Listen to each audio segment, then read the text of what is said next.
Welcome, Sens Talk. Russell winds in, feeds it back across the strike, and scores! Brady Tkachuk makes it 2-0. Paul Giroux, hit alone, scores!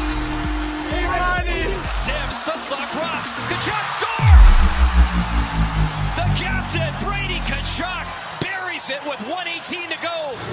See you later. Go, Sens, go. Welcome to Sens Talk. My name is Brandon Plant, and I am your host.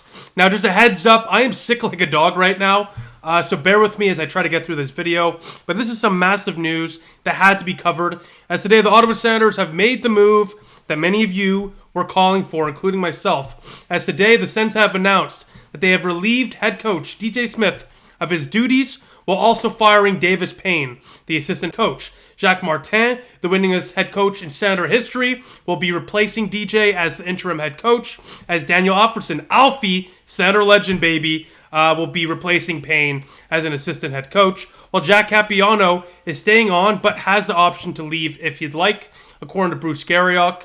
I will say this before we get into the video and, DJ Smith's tenure with Ottawa, what this means for the Senators going into the rest of the year, and all that fun stuff.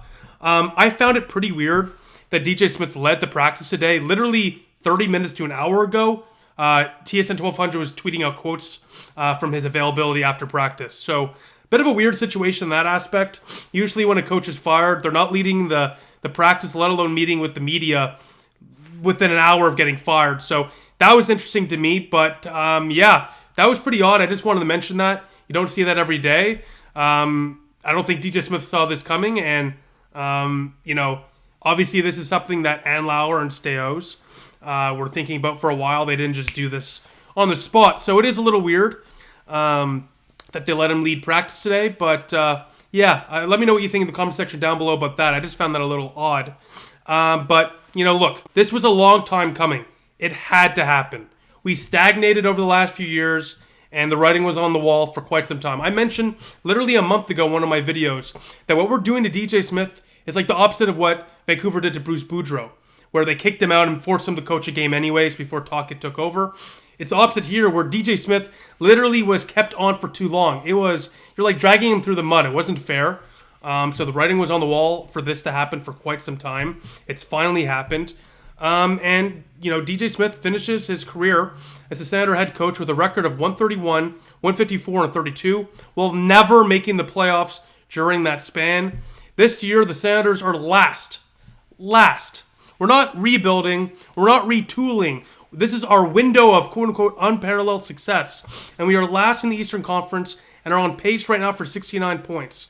With a record of 11-15-0, you just have to be better. You just have to be better. Ian Mendes today in his column mentioned the Senators of today, of 2023, are on pace for the same exact record and point total as the Ottawa Senators in 2019, deep in the rebuild, were the 2019 Ottawa Senators. If that doesn't say it all, I don't know what does. And look, by the way, under DJ Smith, the Ottawa Senators' best finish in the division was 6th. Okay, I mean, look, and we're going to get into it. I think DJ Smith is a great person. Got to give him a lot of credit for, rebuilding the culture in that locker room during some very tumultuous times. Remember the Hoffman and Carlson situation in 2018, the Melnick saga. I mean, there was a lot of stuff going on in this organization when he took over. You got to give him a lot of credit. I mean, a lot of credit for turning around the culture in that locker room, instilling a positive culture, not such a negative one we had for quite some time. And I think he's a good person for the community, the way he was involved in the community. He's a good person. It's a shame that this had to happen, but it did. It had to happen. He wasn't getting results. And when you're producing the same totals for your record and your point projections and everything as 2019, when we were deep in the rebuild, when Brian Gibbons, no offense, was one of our best players, I mean, come on. The writing's on the wall, and you just have to get results. And he wasn't getting results, and that's why he's finally been fired. But he is a good person, and I really, really do wish him nothing but the best. I can't say that enough. I wish DJ Smith nothing but the best. It really is unfortunate that it didn't work out here. Obviously, the players publicly backed him up about a month ago. They obviously liked him. And everyone that's interacted with him, whether it's the fan base or the media or the players or the organization, people in the organization, have all said great things about the guy. But once again, if you're not getting results, this is a business. This isn't buddy time, This is a business. And if you're not getting results, it's time to go. So once again, I have to give credit to DJ Smith for rebuilding the culture around this team, but the writing was on the wall and the time has finally come for him to be let go. So I wish him nothing but the best. And I'm sure he'll find, a new job next year in the NHL, probably as an assistant coach. He's very good with the players, and that's valuable. But once again, when you're on pace for 69 points, you've lost your last 4 games, you're 11-15-0, you're last in the Eastern Conference. With a roster as talented as we have, it's time to go. That's it. It's enough. It's enough, and it's finally happened because, as I already mentioned, Ian Mendes in his column today mentioned how the Ottawa Senators, GM Steve Staios and the owner Michael Andlauer, they're preaching stability, but as he mentioned, there's nothing stable about what's been happening. It's complacency. And the firing today shows that the Senators organization is not complacent with losing, and they want to do better. On that note, however, I am a little confused as to why it took the Ottawa Senators this long to fire DJ Smith. The Senators, a month ago, had like a 40% chance to make the playoffs. They now just have above a 10% chance at 11%. So if they were going to make this move, and the writing was on the wall for some time that they were going to make this move, it was pretty obvious. I don't know why it took the organization so long, but regardless, the move has been made. And all we can do is look forward at this point. We can sulk about the past and say, yeah, well, we just wasted another year. But, we've seen Edmonton and Minnesota and St. Louis all fire their head coaches this season. And all 3 of those teams, after doing so, really turned things around and started winning a lot of games. So what this really means for Ottawa is it's a new voice.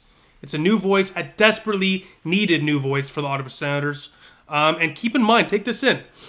Chuck, Josh Norris, Tim Stützle, Jake Sanderson, Drake Batherson, all these young players have never had another voice, behind the bench in the National Hockey League. This is the first time they're going to have a new perspective, a new coaching style, and, not to repeat the same word a couple times, but a different voice behind that bench. And really, really intrigued to see tomorrow they play the Coyotes. I'm very intrigued to see how, Jacques Martin, who is known as a defensive specialist, especially for a team like Ottawa that desperately needs some defensive stability, I'm very intrigued to see how this team performs under his watch over the next 60 or so games, right? So I'm really excited to see how this team responds to this firing, and hopefully they respond just like Minnesota and Edmonton and St. Louis by winning. Now, going back to DJ Smith, Ottawa has been plagued with consistent inconsistencies over his reign the last few years. This year in particular, the Sens have struggled mightily, and let me just say, that's probably the most obvious statement I've made in this video, that the Sens have struggled mightily, but let me give you some stats. They've given up nearly the most goals in the second period around the National Hockey League. They're there with the San Jose Sharks and the Chicago Blackhawks. Those 2 teams are not even sniffing playoffs, okay? So a team like the Ottawa Senators with, frankly, a very talented core and a very talented roster should not be collapsing that often in the second period. That is single-handedly on the coaching staff. And of course, when you give up that many goals in the second period, you're going to consistently give up leads, which is what this team has consistently done. The defensive lapses, by the way, are also aplenty. You've heard countless, pundits and commentators like Cheryl Pounder, for example, who's great, mention how they can't figure out what the defensive structure is on this team because there's really no defensive structure. And once again, not to repeat the same point, but when you have a record similar to 2019, when we were deep in the rebuild, a team like we have right now shouldn't be even coming close to the results of the Sens in 2019. So all of that is to say that this needed to happen, and hopefully this is the spark that really ignites this team and turns around this season, because right now it looks like yet another lost season. Now, I mentioned briefly that Davis Payne was also fired. He's been an assistant coach here for a few years. But, that's not shocking either. Our special teams have struggled mightily, which explains his firing. Our power play and penalty kill this year have been abysmal and is a big part of why we're not winning games. Our power play is just at 17%, and our penalty kill is an abysmal, a lackluster 72%, which is 7 points below league average. So when you have the special teams not performing And on 5-on-5, the Sens are not performing. And the only thing consistent about this team is giving up a lot of goals in the second period, collapsing, and not putting in a complete 60-minute effort. Yeah, things have to change, and things have finally changed. So on that note, let's talk about Jacques Martin for a second. I think this is a great move for the Ottawa Senators. This is an experienced head coach who's got a lot of experience in the National Hockey League, a cup-winning head coach as well, the winningest head coach in Senator history as well. Hopefully he'll be able to instill some defensive structure on this team. We desperately need it. Once again, you ask any commentator, pundit, analyst, whatever, or just regular fan, or even other people in the National Hockey League, other organizations, I find it very difficult to believe that they'll be able to tell you what defensive structure this team has. Because really, on a night-to-night basis, the slot's wide open, they're caught puck watching, and they're getting walked all over, and the zone entries for the opposite team are often far too easy for them to do. So the team has struggled defensively. That's not a hot take. That's just the reality. And Jacques Martin is most well known for his defensive ability. So that right there is encouraging for me, especially on an interim basis. I really do hope that he can turn around this team and instill some much-needed defensive structure. Now, Daniel Alfredsson being an assistant coach is also incredibly sick.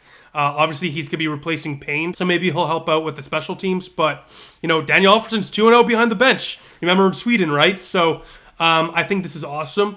And I've seen some people on Twitter say, oh, well, what if things don't work out and Daniel Alfredsson will be fired? Daniel Alfredsson will never, ever be fired from the Ottawa Senators. If things don't work out, they'll just move him to another position in the organization. This is a franchise legend, and the more he can interact and work with these players, the better. And yeah, if it doesn't work out, he'll go back to the press box or something. This guy, you don't got to worry about him being fired. He's going to be an Ottawa Senator for life, unless he chooses not to be. So with that, once again, I just want to mention, I wish nothing but the best to DJ Smith in the next chapter of his life. I once again have to say, I give him a lot of credit when he took over the Ottawa Senator, organization as the head coach. When he was brought in 2019, it was a very tumultuous time. I mean, that's probably an understatement. There's a lot of drama, a lot of chaos going on, and he really instilled a fun culture, and helped develop some of our good players. Tkachuk, Norris, Stützle. DJ Smith has to be credited for the good things, no doubt. But the bad things absolutely outweighed the good things. And once again, this is a business, and that's how it goes. So for DJ Smith, I wish you nothing but the best. And for the Ottawa Senators, this is it. This is it. Look, you fire the head coach. What's the next move if you continue the struggle? Players start to get traded. So this is a wake-up call for the players on this team right now. They know that the next move is a trade if things don't turn around. So we'll see what happens. But once again, long time coming. The Sens just were not getting the results, and you need to be much better. So let's see how they do now. They got about 60 games left in the year. They got the winningest head coach in franchise history back behind the bench, and they got a Senator legend behind the bench as well. So hopefully this turns things around, and hopefully this can be the spark and the turning point of the season. Now, besides that, thank you all for watching. Make sure to comment down below. Let me know what you think about the firing and DJ Smith's tenure as the Senator head coach. Besides that, thank you all for watching. I'll see you very, very soon. Go Sens, go.